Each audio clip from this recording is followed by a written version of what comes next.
Sue asked me to say a few words about my connection to the Stanges, which is probably different than anybody else's.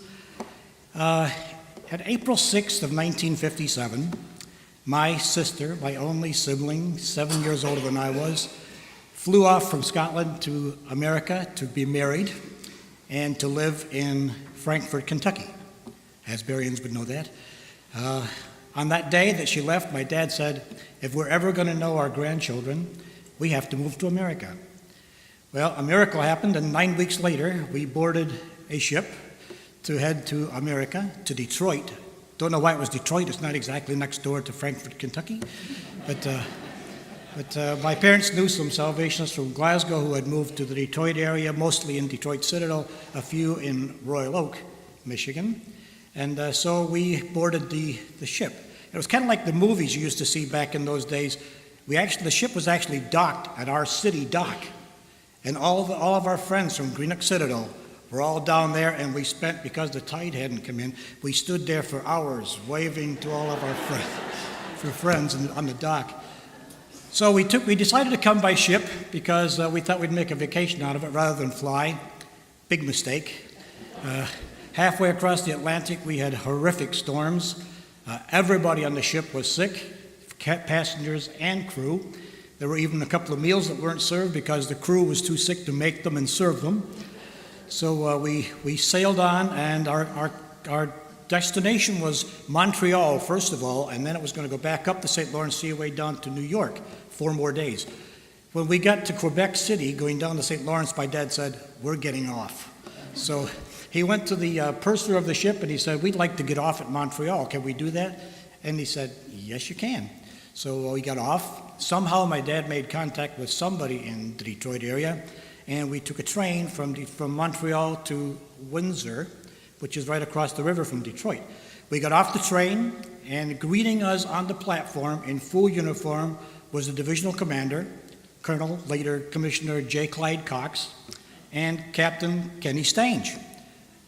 Back in those days, you couldn't just decide to move to America. You had to be sponsored. Kenny Stange and Ethel Stange sponsored.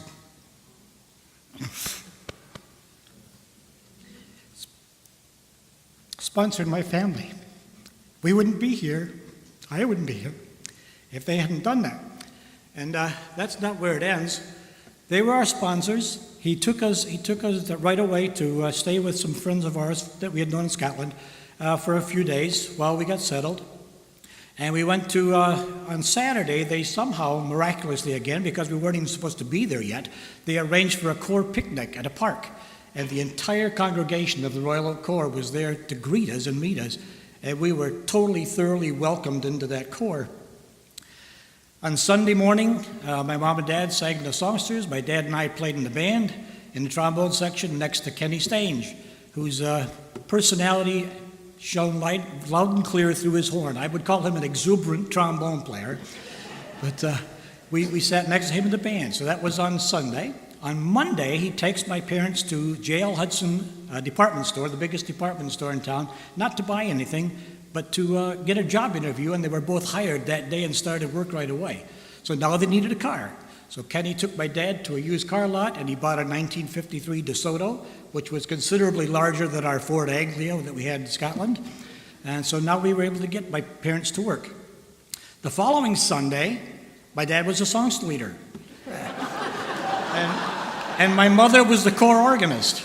So now they'd had those jobs in Scotland for decades, so that was nothing unusual, but they were put to work right away. A couple of days after that, Kenny and Ethel said, we found a house for you to live in. It's a rental. And so we moved into this rental house directly across the street from the quarters. So they were in 123 West Harrison, we were in 114 West Harrison. So they were not only our pastors, our sponsors, they were our neighbors. So, I mean, they took this sponsorship thing very seriously. They not only got us over here, they got us set up within about 2 weeks. So we were busy doing that.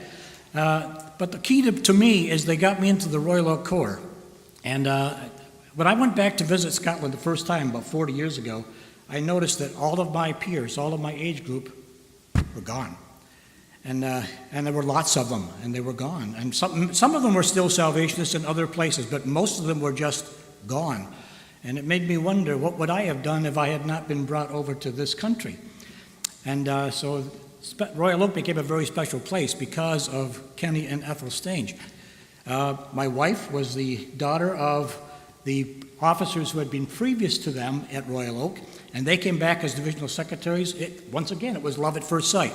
For me, it took her about a year, but we got married, and we lived in Royal Oak. We brought up our children in Royal Oak. Our grandchildren are brought up in Royal Oak. And I can truly say that because of the love of Kenny and Ethel Stange, 4 generations of my family have been totally blessed, and for 60-plus years, and it's still going. So I have great thankfulness in my heart for those 2 very special people. Wonderful pastors, wonderful friends, wonderful neighbors, but they did a great thing for my life and for my family's life. So that's my tribute, and heaven is a much richer place today.